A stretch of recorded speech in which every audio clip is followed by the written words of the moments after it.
Mesdames, Mesdemoiselles et Messieurs, bonjour. Mesdames, Mesdemoiselles et Messieurs, bonjour.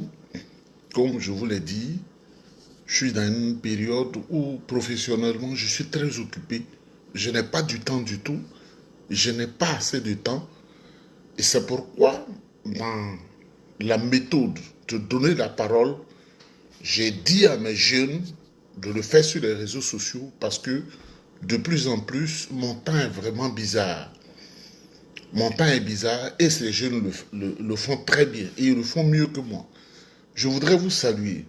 Deuxième chose, dans quelques heures, je vais traverser quelques pays dans le monde, très loin du Canada, pendant plusieurs jours.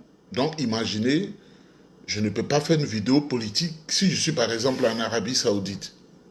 Je ne peux pas faire une vidéo politique si je suis par exemple en Israël. Je ne le ferai pas. C'est pas important, c'est pas bon. Je voudrais vous parler rapidement toutes les chancelleries du monde, toute la politique du monde, que ce soit en Israël, en France, en Grande-Bretagne, en Allemagne, en Russie, aux États-Unis, au Canada, tout le monde est scotché ce jour sur la Côte d'Ivoire. Soit ça casse ou ça passe. Soit ça casse ou ça passe. Ce rapport de force d'aujourd'hui là est déterminant pour la Côte d'Ivoire. La Côte d'Ivoire se retrouve aujourd'hui dans une situation où à compter d'aujourd'hui jusqu'au jour à venir, comme moi je n'ai jamais accouché, mais on a accompagné des femmes qui ont accouché, les femmes, elles souffrent beaucoup, je voudrais rendre hommage à toutes les femmes qui nous donnent la vie. La Côte d'Ivoire est dans une période où la Côte d'Ivoire en travaille pour la délivrance. Si tu es à la maison, que tu n'as pas plus de 75 ans, que tu es en Côte d'Ivoire, il faut que tu viennes. C'est vrai qu'il a plu un peu sur Abidjan, mais la pluie a cessé. Il faut que tu viennes. Il faut que tu participes de manière héroïque à la délivrance de la Côte d'Ivoire. C'est pourquoi je voudrais saluer tous les Ivoiriens, tous les Ivoiriens, tous les Ivoiriens, toutes les Ivoiriennes qui ont compris qu'il faut venir au secours de la Côte d'Ivoire. C'est la délivrance là. C'est comme une note. On est allé à l'école, on faisait des compositions. Qu'est-ce que les gens disaient quand on était au collège ou au lycée là, en Côte d'Ivoire? On appelle ça interrogation écrite. Je crois le matin, là, ce qu'on faisait, là, je suis un peu bien âgé, interrogation écrite. Pour vous surprendre le matin. Là. Et puis vous avez des notes pour voir si vous avez bossé vos leçons. C'est ce qui va se passer. Les gens sont en train de noter. Parce que je parle à beaucoup de personnes. Beaucoup de personnes. Hier, j'ai parlé avec un grand diplomate centrafricain qui est parti des États-Unis et il est venu ici et il va rendre compte à son président. Côte d'Ivoire. Qu'est-ce qui va se passer en Côte d'Ivoire? Vous voyez, Alassane Ouattara a été coopté très tôt à cause de la pauvreté. Je ne vous mens pas. La pauvreté. Ce n'est pas un homme qui est un homme de dignité, qui est un homme de décision. C'est un homme frais dans la tête et il a été façonné dans un moule et on l'a jeté, c'est-à-dire c'est comme le chien que tu dresses dangereusement au moment où tu sais qu'il est devenu très méchant comme les pitbulls et puis tu le jettes dans une situation pour blesser, pour détruire. C'est comme ça qu'il a été façonné. Humblement, moi j'ai été approché avec des promesses faramineuses. Moi, je ne suis pas accro à l'argent. Je dis, moi, ça ne m'intéresse pas. Je ne peux pas faire des choses comme pour détruire mon Afrique, pour détruire mon peuple, pour des miettes qu'on gagne. Et un jour, on est dans le tombeau, on n'emporte rien. Je dis, non, moi, je ne peux pas faire ça. Alassane Ouattara n'a pas pu faire ce chose. Ils ont façonné un CV pour lui. Ils ont façonné une carrière pour lui. Un piètre économiste. C'est-à-dire, quand c'est comme ça, là, le diplôme même que tu n'as pas eu là, c'est soit met sur CV. Et puis, tu soutiens et puis tu lances. puis te mettre d'institution en d'institution. Alassane Ouattara est le produit des marchands de la monnaie. Ceux qui pillent l'Afrique, ceux qui détruisent l'Afrique là, parce que je ne vais pas vous cacher, le continent le plus riche sur la terre des hommes, c'est l'Afrique. Mais le continent où on vit avec moins $1, demi-dollar par jour, c'est l'Afrique. Le continent où toutes les technologies sortent là, c'est l'Afrique. Le lithium là, qui permet de pousser des grandes machines et tout ça, ça vient de l'Afrique. Mais c'est le continent le plus développé. Donc, ils fabriquent des marionnettes comme ça, on les utilise pour avilir le peuple. Regardez l'état de la Côte d'Ivoire. Les marchands de la monnaie lui ont dit qu'il faut faire 10 routes comme ça pour distraire les yeux des Ivoiriens, pour tromper la conscience des Ivoiriens, et il a surendetter le pays, il a pris l'argent au nom de la Côte d'Ivoire et il se partage avec ses amis. Mesdames, Mesdemoiselles et Messieurs, vous avez votre destin, le destin de la Côte d'Ivoire en main. Aujourd'hui, là, à compter de ce jour-là, où le monde des ténèbres dans lequel Alassane Ouattara est, il gagne, où vous triomphez. La Côte d'Ivoire, là, aujourd'hui, là, moi, je ne vais pas trop parler. La Côte d'Ivoire, là, si tu ne sors pas, ça, c'est grave. Je vais vous donner un exemple. Quand une situation te fait mal, tu dois agir en conséquence. En 2004, quand je suis humblement revenu de France, moi, je n'ai jamais rien bénéficié du régime FPI ou PPACI aujourd'hui, qui est devenu PPACI aujourd'hui. Il y avait une tension, situation de tension au pays. Et les Ivoiriens étaient morts nombreux. Je n'aimais pas ça. Et moi, j'ai décidé sur moi de soutenir, pas de l'argent directement, mais j'ai toujours eu des contacts et des réseaux. Je vais vous dire une chose aujourd'hui, que les Ivoiriens doivent savoir. Quand Blé Goudé lançait son appel, si vous mangez, sortez, tout ça, Tapé Koulou avait déjà tout organisé. Si ce jour-là, on avait attendu l'appel de Blé Goudé, le coup d'État aurait emporté Laurent Gbagbo. Ce n'est pas une affaire de 22 heures. Beaucoup de choses se font dans le silence.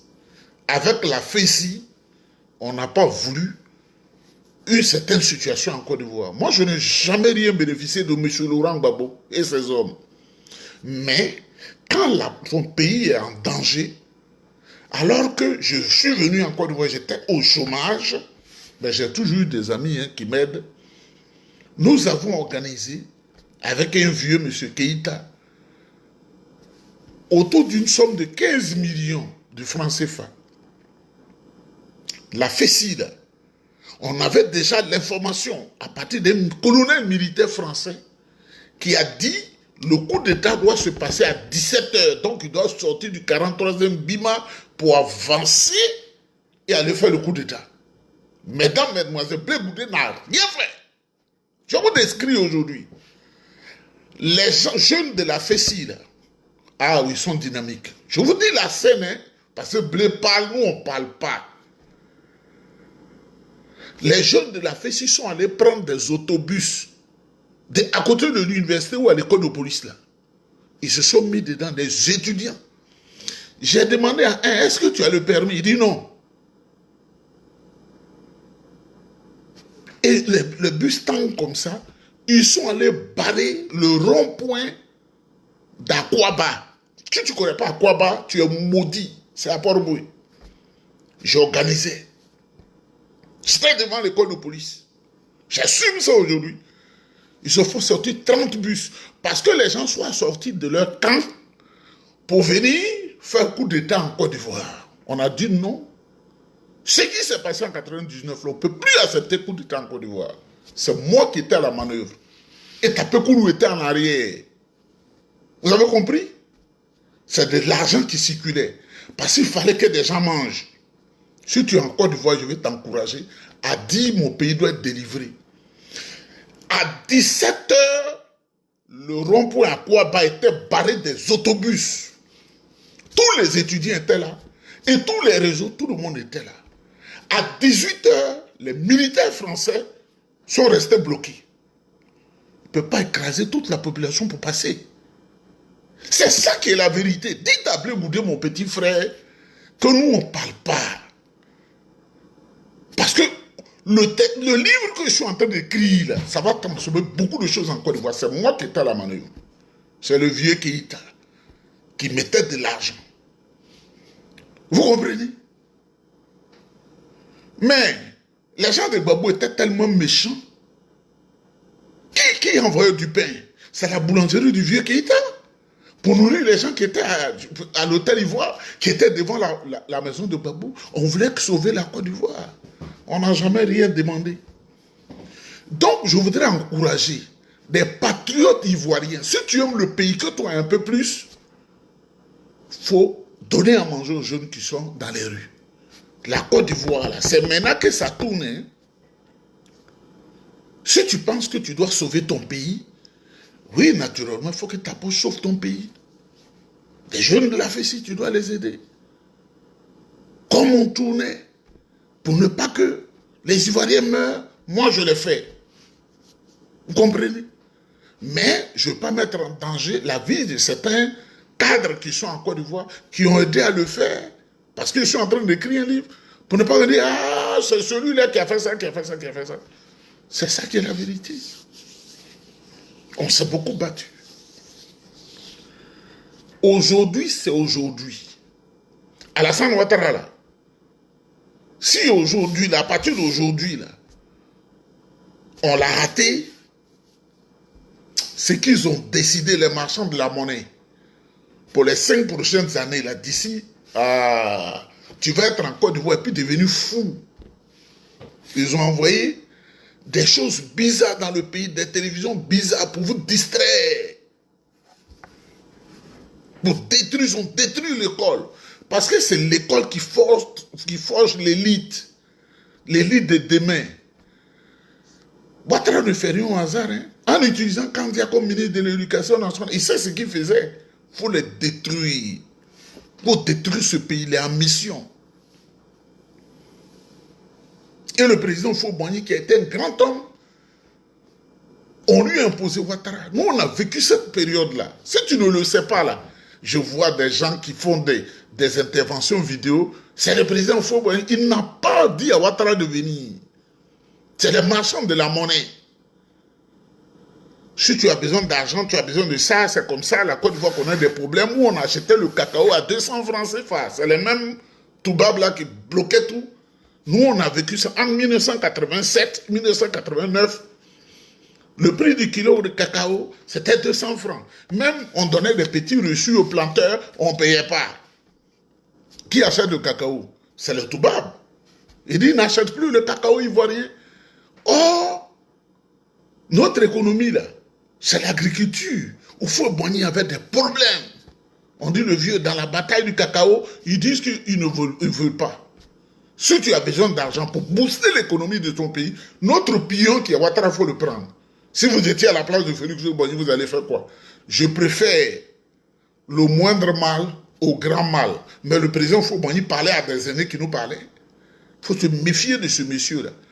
Et pour maîtriser le vieux, quand il est venu l'arracher, la maîtresse de Félix Faure-Boigny, qui est Dominique, il faut dire la vérité, tout le monde le sait. Vous comprenez? Donc Ouattara est un homme extrêmement méchant. Quand ils te mettent dans leur truc là, s'ils t'ont trompé, ils t'ont donné, ils t'ont mis dedans là, c'est comme des potions, ils te donnent le cœur là, le sentiment de pitié là, ils enlèvent ça. Tu n'es plus un être humain, tu es un zombie, parce que tu dois les servir de manière vile. C'est un truc comme ça qui est Ouattara qui est à la tête de la Côte d'Ivoire. Donc si toi tu es à la maison et puis tu dis, moi je mange mon placario. Moi, je fais ça. Les gendarmes que vous voyez là, ils font leur travail. Les policiers font leur travail. Ils ne vont pas tirer sur quelqu'un. Jamais. Mais il faut effrayer les gens. S'ils te prennent, ils t'amènent à l'école de gendarmerie, ils ne vont pas frapper quelqu'un pour ne pas que les gens se rassemblent. S'ils te prennent, ils t'amènent à l'école de police pour casser la marche. Mesdames, mesdemoiselles et messieurs, ce que je peux dire, on a parlé, on a parlé, on a parlé. On commence à voir même Dagbé. On a parlé. Si tu manges bien, que tu es heureux, reste à la maison. Si tu penses que la Côte d'Ivoire fonctionne bien, reste à la maison. Si tes enfants vont bien à l'école, reste à la maison. Tous ces voyous-là, qui ont été des microbes, ils font des faux diplômes et ils leur donnent des bourses étrangères, des bourses présidentielles pour venir gâter la France, pour venir pour détruire les États-Unis. Ils les ont amenés ici. Vous avez appris qu'ils ont organisé un réseau de faussaires et de voleurs. Heureusement qu'ils sont en train de les chasser. Mesdames, mesdemoiselles et messieurs, c'est le temps de la délivrance. Nous avons donné la parole pour la délivrance. En 2004, ce qui est arrivé à M. Laurent Gbagbo, le président Laurent Gbagbo, pour sauver son régime, c'est Tapekoulou qui a organisé ça. Et il nous a demandé de l'aider. C'est beaucoup d'argent qui a circulé. Si on entendait la parole de Blé Goudé, comme lui, là, à la télévision, il était à San Pedro, il est venu à 22 h. Le coup d'État était déjà fait. Nous sommes restés à Port-Boué, organisés, jusqu'au petit matin. Il y a eu beaucoup de morts. J'ai vu beaucoup de choses. C'est quand Blé Goudé a appelé à 22 h, il avait la télé, c'est ceux qui venaient là qu'ils ont tué sur le pont Fauboigny. Sur le travail était déjà fait, coordonné. Parce que pour coordonner là, s'il y a peut-être 60 personnes que vous avez organisées, il faut qu'ils aient des unités de téléphone. Vous savez comment le téléphone est. C'est un travail minutieux qui a été fait. Mais qu'est-ce que le RPI a fait après? Ils ont trahi Tapekoulou, ils l'ont abandonné. Leur sauveur. Mais je suis en train d'écrire. Et ce que je suis en train d'écrire, ça va aussi écraser beaucoup de personnes. Ça va écraser beaucoup de personnes. C'est pourquoi je vais minutieusement. L'histoire réelle de la Côte d'Ivoire. Au moment où on dit coup d'État à 17 h, 18 h, toi tu viens à 18 h. La FECI avait fait un travail formidable. Il faut leur demander, cette génération. Ils ont pris les autobus là. Hein? Ah, ces jeunes-là, vraiment. J'étais moi, devant le ciel et la terre, devant le sein de ma mère. Vous savez conduire? Non.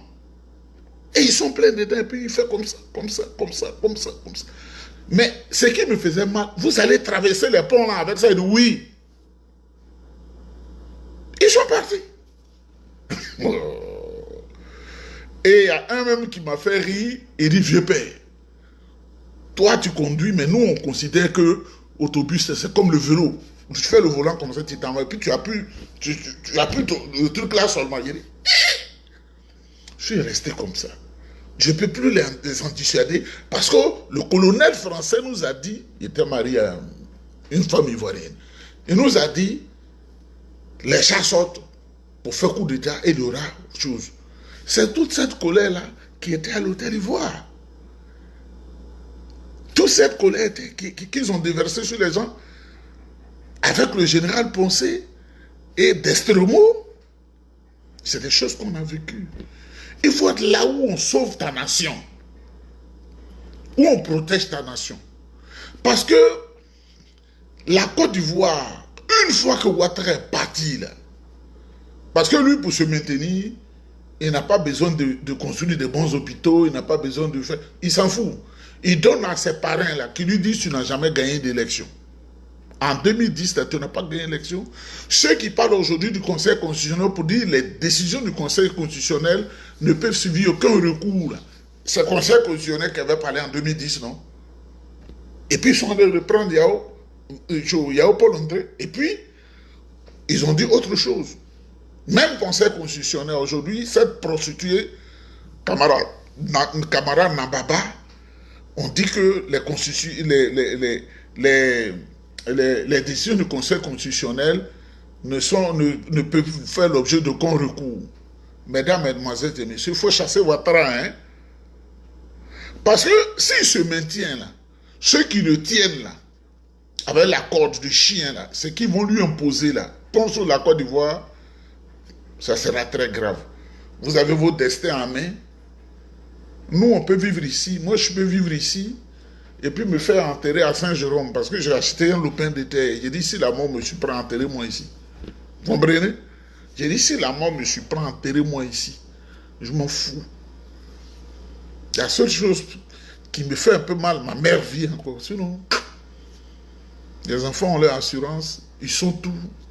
Madame peut vivre en dehors de moi. D'ailleurs, même elle gagne plus d'argent que moi. Elle gagne 3 fois, 4 fois plus que moi. J'ai fait exprès pour qu'elle soit autonome. Donc, que Dieu vous bénisse. Je ne parlerai pas trop, parce que les jeunes, là, je leur ai dit de parler. Au moment où je parle, je vais en Arabie Saoudite et ensuite je vais aller dans 2 ou 3 pays pour tourner un peu pour quelque chose. J'ai parlé, je ne parlerai plus trop, parce que le froid commence à venir ici et puis le travail est difficile.